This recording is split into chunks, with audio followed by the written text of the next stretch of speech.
and no contract came. And that's kind of where I'm at. Still here in this limbo. In limbo, his manager flying to Las Vegas for face-to-face meetings. Negotiations genuinely stalled simultaneously, and throughout it all, the UFC maintaining almost complete silence. No denial, no confirmation, no public response. While a man who once generated 2 million pay-per-view sales sat in his home gym in Ireland, waiting. Which brings us to the story portion that genuinely transformed the entire landscape, because while McGregor waited, something was being constructed in Los Angeles that nobody anticipated, and that something placed every single conversation about the UFC's future and McGregor's role in it into an entirely different perspective: the Netflix invasion. Before we proceed one word further into this section, let's establish one absolute rock-solid fact that will serve as the foundation for everything that follows. Because if you're here because you saw a headline claiming that Conor McGregor has officially departed the UFC and signed to compete in a Netflix MMA event, you deserve to know the truth immediately, rather than 20 minutes from now. As of March 16, 2026, there exists zero credible evidence, zero announcements, zero confirmed reports, zero statements from McGregor, from Dana White, from the UFC, from Netflix, or from Jake Paul's most valuable promotions, confirming that Conor McGregor has quit the UFC or signed to fight on any Netflix card. None. The claim doesn't exist in any verifiable form, but here's what makes this story so fascinating. Because the Netflix MMA event driving all this speculation is absolutely undeniably 100% real. It's scheduled, announced, has a venue, date, and card already loaded with some of the most recognizable names in sport history. Even without Conor McGregor's signature on any contract, it's positioned to be one of the most significant events in MMA history, for reasons that have everything to do with what it means for the UFC's stranglehold on this sport. To understand our arrival here, you must understand what Jake Paul has been building with most valuable promotions. Most people still perceive Jake Paul as a YouTuber who somehow became excellent at boxing. That framing is at least 3 years outdated. The promotion co-founded by Paul and former UFC chief financial officer Nakisa Badarian has methodically dismantled the idea that the UFC is the only venue capable of hosting marquee combat sports events. They executed the Paul vs. Mike Tyson boxing event on Netflix. They shattered viewership records. They proved that a single evening combat sports event streamed live and free on a global subscription platform could reach audiences that traditional pay-per-view events simply couldn't touch. And no contract came. And that's kind of where I'm at. Still here in this limbo. I know my manager is out there in Las Vegas on Monday. That's not the arrangement with almost every sport. That is Dana White addressing the power and threat of what Netflix represents in the combat sports ecosystem. He has always controlled his production. He has always established the terms of how UFC events look, feel, and are presented to the world. Nobody does my production. I do. That's been my deal. That is the Conor McGregor of 2026, not the distracted side project chasing version of a few years ago. Motivated, clear, specific. When he speaks in early 2026, the people around him describe a man who has had the time to heal fully, train methodically, and rebuild the hunger that made him the most compelling fighter in MMA history in the first place. He sounds, as more than one person close to the situation has noted, like the Conor McGregor of the rise, the one who wanted to prove something to the world, the one who didn't have anything to promote except the fight itself, but the process of turning that motivation into an actual signed, dated, announced fight has run into walls that even McGregor's considerable leverage has not been able to fully break through. And understanding those walls tells you everything about where this return is headed.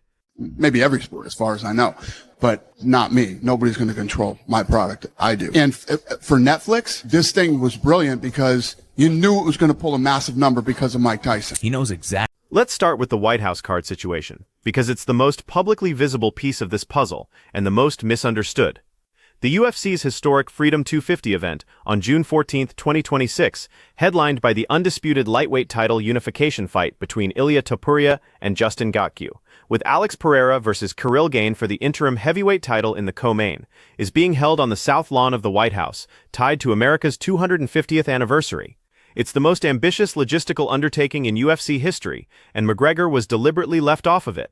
Many fans took this as a slight, a disrespect, evidence that the UFC doesn't actually want him back. The truth is considerably more mundane and considerably more businesslike. The UFC and TKO Group holdings are projected to lose over $60 million on this event.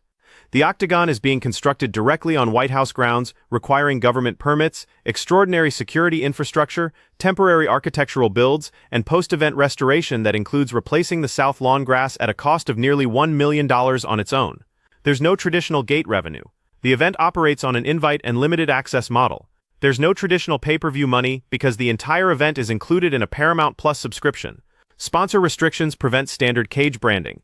TKO President Mark Shapiro has publicly acknowledged that the company expects to offset only about half of its total spend on the event. In that context, adding a fighter whose return deal, given his injury history, his 5-year layoff, and the fact that his entire financial structure needs to be rebuilt from scratch, would add tens of millions to an already hemorrhaging budget, is not strategic. It's financial self-destruction. The White House card was never the right venue for McGregor's return. It was always going to be somewhere else. The apologizing and all that stuff, but I need people that I can rely on for this one. People talk about Conor. Conor is a guy that literally will fight anybody. And there it is. Dana White himself, in the middle of all this chaos, acknowledging the fundamental truth about McGregor that has never changed. He will fight anybody. He has always been willing to fight anybody. The issue has never been McGregor's lack of willingness. It has always been the math, the timing, and the terms. When asked directly about the current status at the UFC 326 post-fight press conference on March 8, 2026, White said, "We are definitely talking to Conor, obviously. Not even close to a timetable for his return. We have no date for Conor right now. Not even close. Not even close," stated twice, emphatically, to a room full of reporters. That's not the language of a promotion about to make an announcement, but it's also not the language of a promotion that is losing its biggest star. The UFC is not panicking, they are negotiating, and there's a significant difference between those two things. So what does the return actually look like, and where does Charles Oliveira fit into this picture? Here's where it gets genuinely compelling. After Charles Oliveira submitted Max Holloway at UFC 326 to claim the BMF title, McGregor went immediately to his phone. He posted his reaction. He criticized the weight-cutting theater of men draining themselves to make lightweight and then rebounding to their natural size within days. And he made a pointed, very specific argument about what the BMF title is supposed to represent and where it is supposed to be contested. I'm motivated to compete, to return. That's the argument. The BMF title was created at welterweight during the Diaz-Masvidal fight. It's a welterweight belt in McGregor's view. McGregor, who at his natural walking weight is comfortably a welterweight, wants to be the one to reclaim it at that weight class, on a card where the contest makes sense and where nobody has to destroy their body to make the scale. The target date that has emerged from reporting and from McGregor's own public statements is July 11, 2026, UFC International Fight Week in Las Vegas, T-Mobile Arena. The annual showcase event that is, in many ways, the UFC's flagship week of the calendar year. The kind of event where McGregor's name on the marquee doesn't just sell the card, it multiplies every revenue figure attached to it. Ticket prices, subscription signups, viewing numbers, merchandise, sponsorship value, and McGregor himself is crystal clear about why this particular venue and this particular format makes more sense for his return than any other option on the table. He made the point explicitly. The White House card sells itself, the administration, the symbolism, the patriotic backdrop. That event is going to draw attention regardless of who's on it. International Fight Week in Las Vegas, on the other hand, is where a McGregor headliner provides maximum uplift. It's where his presence turns a significant UFC event into a once-in-a-generation moment. The financial logic of saving McGregor for July rather than June is actually flawless when you lay it out like that. Let that sink in. Not a farewell tour, not a one-fight exhibition to give the fans closure, 10 fights at welterweight in the streaming era, with modern science and a fully rebuilt body, competing all the way, in his own words, to 50 years old if necessary. Now reporting confirms he likely has 2 fights remaining on his existing contract. Any truly long-term relationship between McGregor and the UFC in the post-PPV streaming era will require a new deal, one that replaces the revenue share structure that the Paramount deal eliminated. A new contract would likely include elevated base pay, some form of subscription-era performance bonuses, and potentially guaranteed fight fees that reflect McGregor's unmatched drawing power without relying on individual pay-per-view buy counts. That's the negotiation that's happening right now, quietly in Las Vegas, in meetings between McGregor's manager and UFC officials, in phone calls and back channels, in the measured, careful language of two sides who both want the same thing.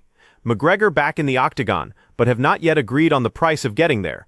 This is classic McGregor negotiating strategy: public leverage, loud moves, deleted tweets that disappear, but never truly go away, the Roblox livestream that nobody expected, the Day 15 post that made the whole situation feel urgent and public in a way that a private legal memo never could. This is how he has always operated, and the remarkable thing about it, the thing that separates McGregor from every other fighter who has ever tried to use public pressure as a negotiating tool, is that it works.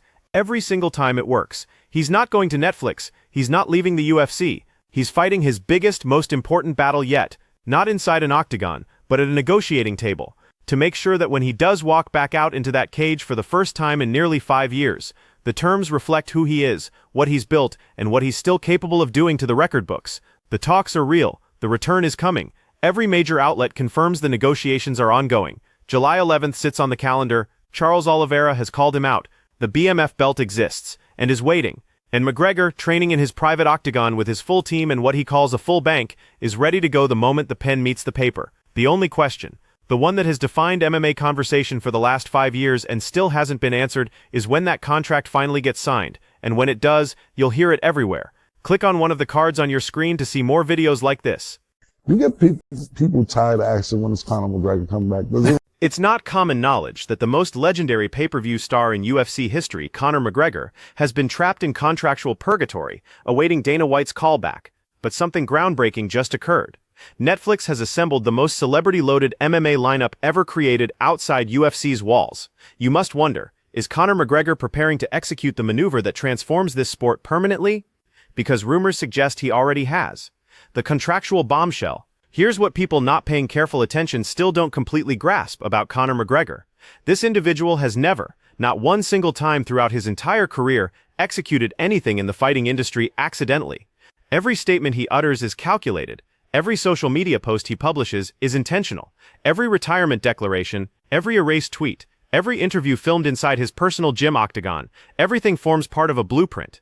An extremely lengthy, extremely patient, extremely vocal blueprint engineered to extract maximum profit from the most lucrative organization in combat sports history. And currently in spring 2026, that blueprint has transformed into something unprecedented in this sport's history, because the tool McGregor is wielding this time isn't a press conference, it's not a challenge video, it's not even a boxing crossover bout, it's a $7.7 billion media rights agreement that the UFC itself inked. And McGregor is leveraging it to detonate his existing contract and demand a completely new one. Let's return to this chapter's opening, because understanding our current position requires knowing McGregor's journey here. July 10, 2021 marked the date. UFC 264. T-Mobile Arena, Las Vegas. Conor McGregor facing Dustin Poirier. The trilogy's third installment in one of MMA's most captivating modern series.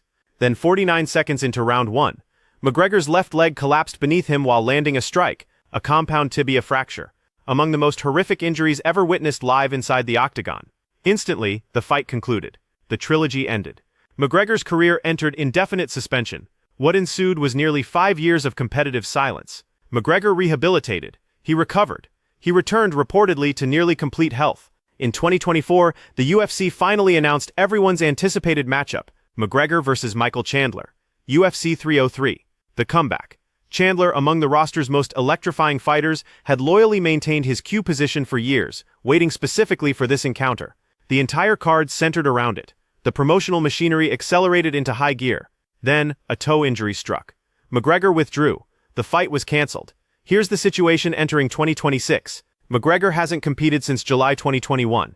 He's endured 2 attempted comebacks that both collapsed. He's 37 years old, which in MMA isn't ancient but isn't youthful either. He's maintained ownership in BKFC, the bare-knuckle boxing promotion. He's remained social media active. He's continuously teased and teased and teased. Throughout everything, the question dominating MMA conversation more than any championship bout, more than any rivalry, more than any press conference moment has been this. When is Conor McGregor actually returning? Then the Roblox stream happened. On a Tuesday evening in January 2026, McGregor joined his young son Conor Jr. and popular gaming streamer Kalis for what began as a casual, lighthearted Roblox session.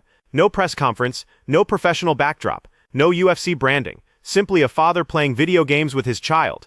Then completely unexpectedly, McGregor faced the camera and delivered the most consequential statement about fighter contracts anyone has made in MMA's modern era. They've secured a new agreement with Paramount worth $7.7 billion. So the company has quadrupled its profits.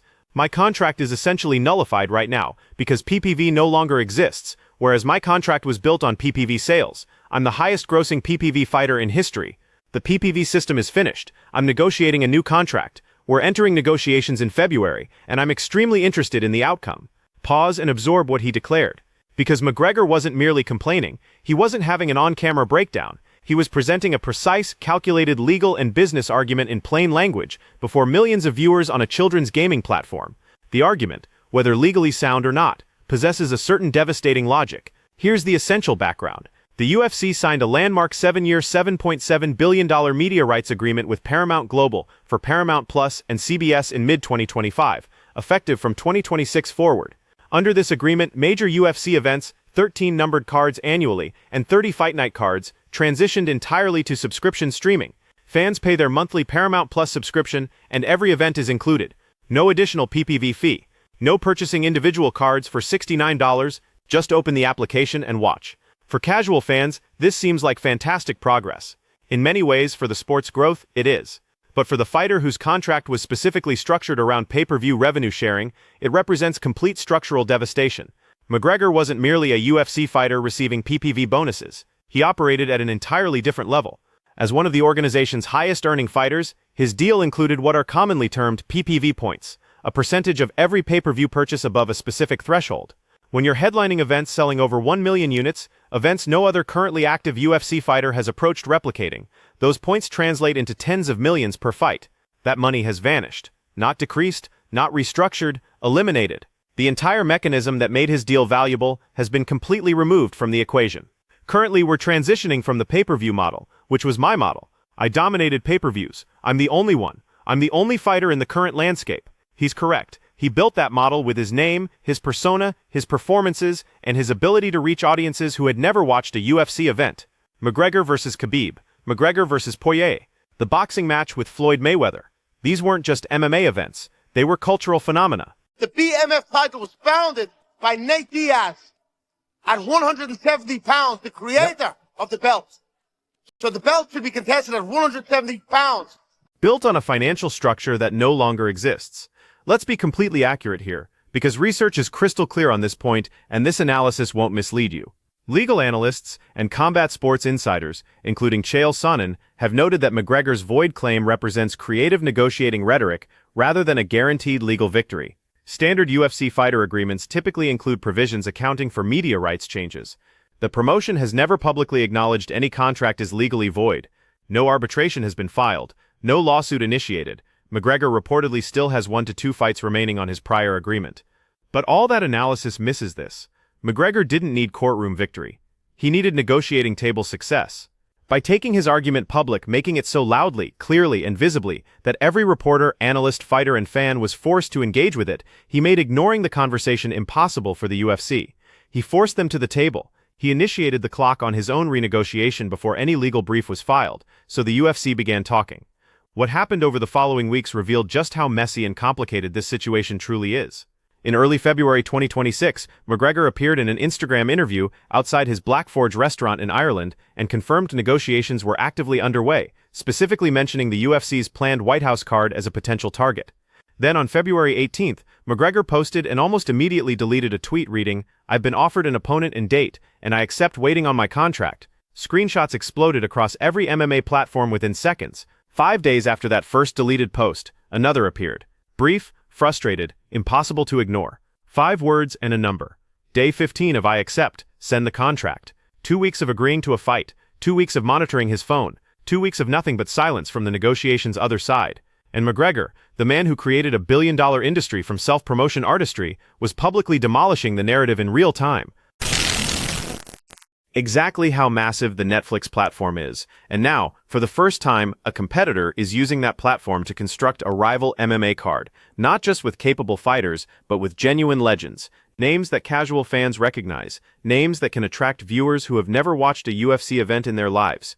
The event occurs on Saturday, May 16, 2026, at the Intuit Dome in Inglewood, Los Angeles. It's produced by MVP, promoted in partnership with Netflix, and streams live and completely free to every one of Netflix's 325 million subscribers worldwide. No extra charge, no pay-per-view. Just open the app, and the card they've assembled isn't a nostalgia act. It's not a freak show. It's a carefully constructed, triple headliner event built around some of the most compelling unfinished stories in MMA history. At the card's pinnacle, in the main event, Ronda Rousey, 12-2 Olympic judoka, the woman who literally created the infrastructure for women's MMA at the elite level, is emerging from retirement for the first time since November 2016, and the opponent the event producers chose for this comeback, Gina Carano, 7-1, the original First Lady of MMA, the fighter who headlined the very first major women's MMA event on national television back when nobody believed that women could or should be doing this at the highest level. Carano hasn't competed since approximately 2010. She transitioned to acting, Fast and Furious, Haywire, The Mandalorian, and stepped away from the sport entirely. Now both women return on the same night, in what Rousey described as the biggest superfight in women's combat sports history. Whether you agree with that billing or not, the reality is simple. Two names that transcend the sport are on that card, and casual sports fans will tune in specifically for them in numbers that no current women's UFC matchup could generate. In the co-main event, Francis Ngannou, 18-3, 13 knockouts. The former UFC heavyweight champion who left the promotion in one of the most public and contentious exits in recent memory returns to professional MMA against former PFL heavyweight champion Felipe Lins. Ngannou hasn't competed in MMA since leaving the UFC. He has won championship titles in boxing crossover events. He remains physically and technically one of the most terrifying human beings to ever share a cage with anyone. And now he's back, not in the UFC, not under Dana White's banner, on Netflix in front of a potential audience of hundreds of millions of people. And then there's the announcement that dropped on March 16, 2026 today, and sent every single corner of the MMA world into a complete eruption. Nate Diaz versus Mike Perry, welterweight, 170 pounds, 5 rounds, on Netflix. Nate Diaz, the man from Stockton, California, 22-13 inside the UFC octagon. McGregor's most historically significant rival, the man who handed McGregor his first UFC loss and then returned for one of the most watched rematches in promotion history. Diaz hasn't competed in MMA since September 2022, when he walked out of the UFC for the very last time, having defeated Tony Ferguson in his contract farewell. In the years since, he has boxed Jorge Masvidal, he has boxed Jake Paul, he has launched his own promotion, he has kept his name alive through sheer force of personality and brand loyalty, and now he's back in a cage, on the biggest non-UFC platform the sport has ever seen. His opponent is Mike Perry, the king of violence, a former UFC welterweight who left the organization and dominated the BKFC circuit for years, with an undefeated streak built on raw, terrifying pressure and a complete disregard for self-preservation. Perry has beaten recognizable names across multiple combat disciplines. He's stepping back into professional MMA specifically for this fight, on this stage, against this opponent. MVP CEO Nakisa Badarian summed it up simply. Nate Diaz is the real BMF, and Mike Perry is the king of violence. This will be a war from the first press conference all the way to the end. Now about Jon Jones, because his name has been attached to this Netflix story almost as prominently as McGregor's, and the truth is exactly the same.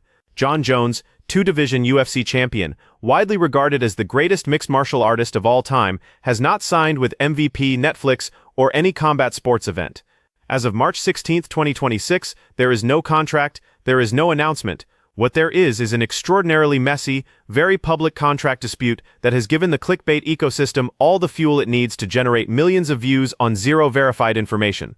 When Jones was excluded from the UFC White House card after what he described publicly as real serious negotiations that went as far as him reducing his financial demands, he posted a lengthy statement on X, demanding his outright release from the UFC. His exact words, "If the UFC truly feels like I'm done, then I respectfully ask to be released from my contract today. No more spins, no more games." MVP saw the opportunity and made noise. Nakisa Badarian posted sarcastically about the UFC releasing Jones, and Jake Paul publicly extended an open invitation to join MVP, but public invitations are not signed contracts. Jones still has fights remaining on his UFC deal, and the promotion has given zero indication it will grant him a release. Every YouTube video running titles about Jones officially quitting for Netflix is doing so without a single source. It is noise, loud, well-packaged noise, but noise and McGregor the same story. Zero confirmation, zero involvement. The speculation flows directly from three things converging at once: the Diaz Netflix signing, reigniting talk of a third McGregor fight, McGregor's own UFC contract chaos, feeding the narrative of him going elsewhere, and a clickbait ecosystem that has learned exactly how much traffic the words McGregor, Netflix, and quits generate when placed in the same headline, but none of that changes the fact that something genuinely historic is building for May 16th. And the UFC, for the first time in a very long time, does not control it, which makes what happens next with Conor McGregor's UFC return even more important than it has ever been. The real return. Let's set aside everything the internet has been saying. Let's put down the clickbait titles and the deleted tweets and the YouTube speculation channels and the anonymous sources, and let's talk about the actual verified ground-level reality of where Conor McGregor stands right now in March 2026, as a professional mixed martial artist, and as a businessman, navigating the most complicated contract situation in UFC history. The first and most important thing you need to understand is this: McGregor has not retired. he has not requested his UFC release. He is actively enrolled in the USADA drug testing pool, which is the formal biological passport program required for any fighter to be eligible to compete in the UFC. You do not re-enter that pool and subject yourself to frequent unannounced drug tests unless you are genuinely planning to compete. It is not a casual or symbolic gesture. It is a commitment. Beyond that, McGregor is training every single day in a state-of-the-art facility. He has spoken publicly and extensively about the octagon he had constructed inside his own home. Built to UFC specifications, branded with his own companies, equipped to the standard of a professional camp.